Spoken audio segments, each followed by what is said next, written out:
what is wrong with me? These are 15 problems only highly sensitive people, HSPs, will understand. Welcome to today's episode number 3 of the Understandable podcast.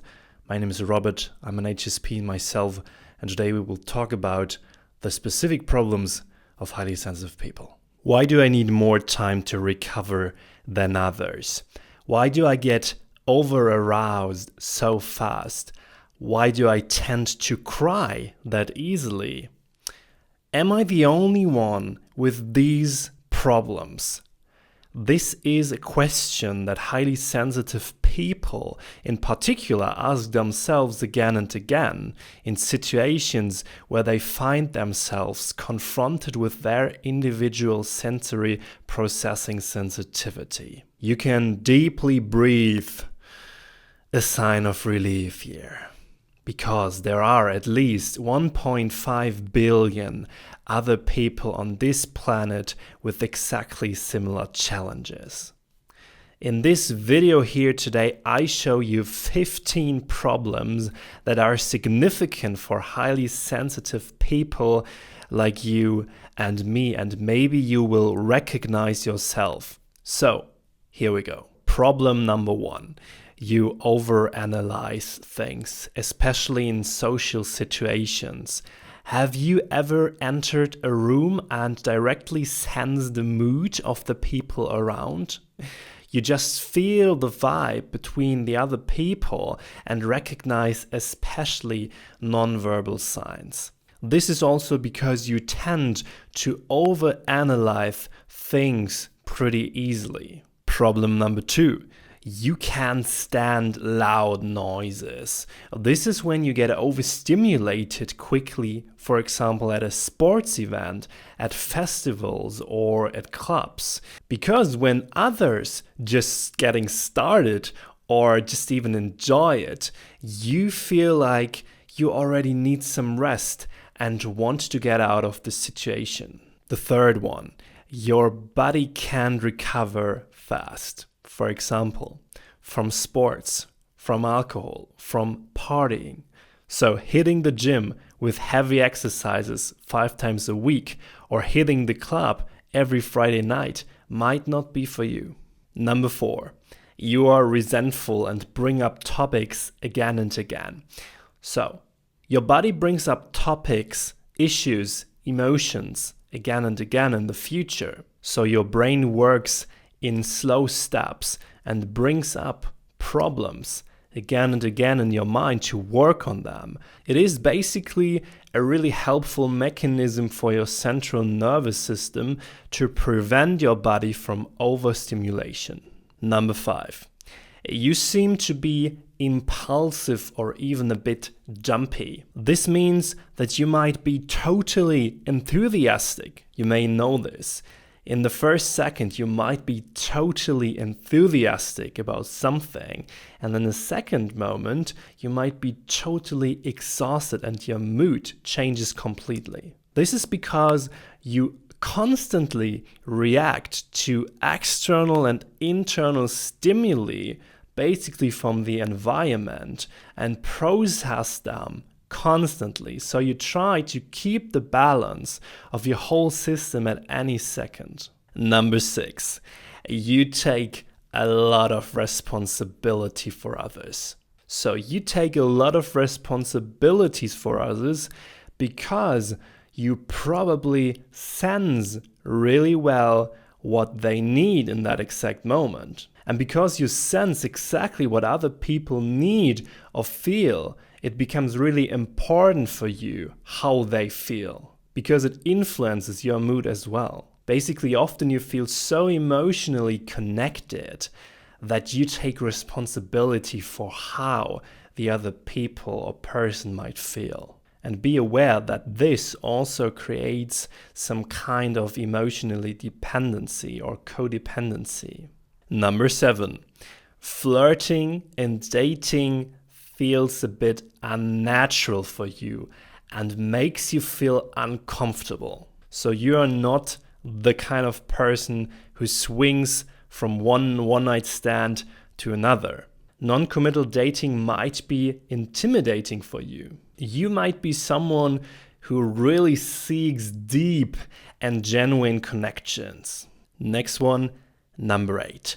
You feel emotionally exhausted pretty easily. And this is because you sense and feel things in general more deeply. So your emotional inner world is way more intense than those of others. I'll give you an example.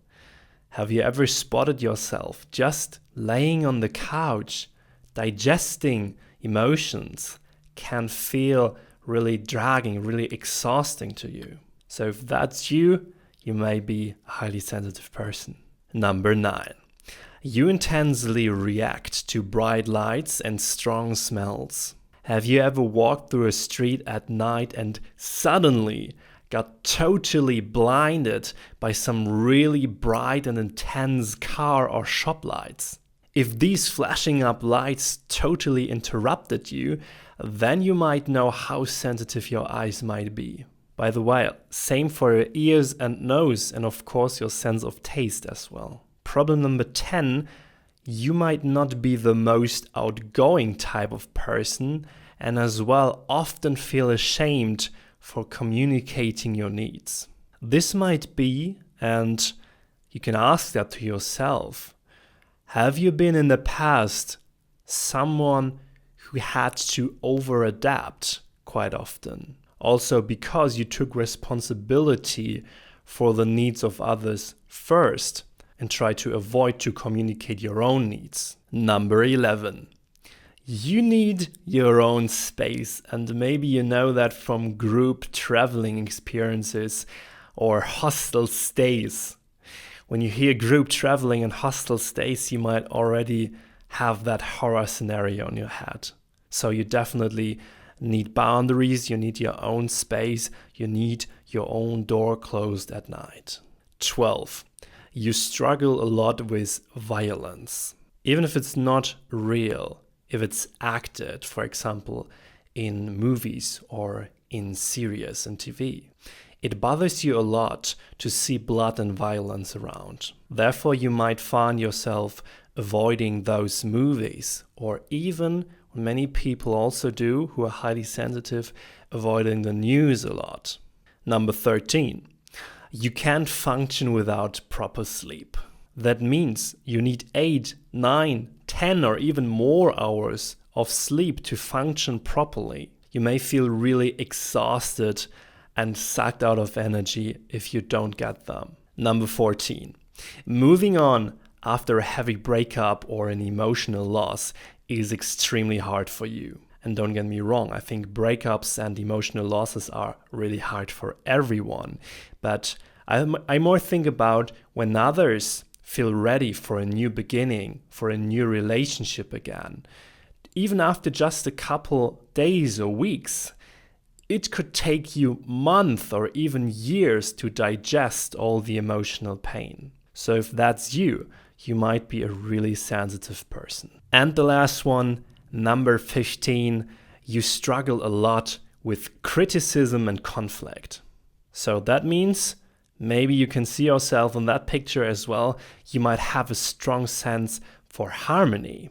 So when you are in a fight or in a discussion with someone you like, with someone you love, then you try to come into an agreement as fast as possible.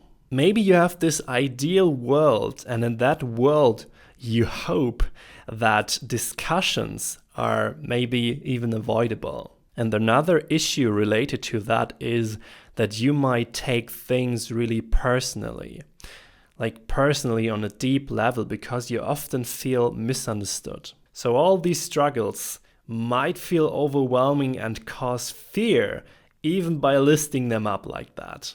But important to understand is that all of these challenges are quite normal things. So even if you feel odd or different compared to others while dealing with them, they are part of your highly sensitive personality. So always remind yourself that you're not the only one dealing with these difficulties. So in fact, they are around, and I repeat that, 1.5 billion other HSPs in the world who deal with similar challenges each day. So which of these struggles did you already experience in your life? Just let me know in the comments. And as always, stay conscious, stay happy, definitely subscribe for happiness, and see you in the next video.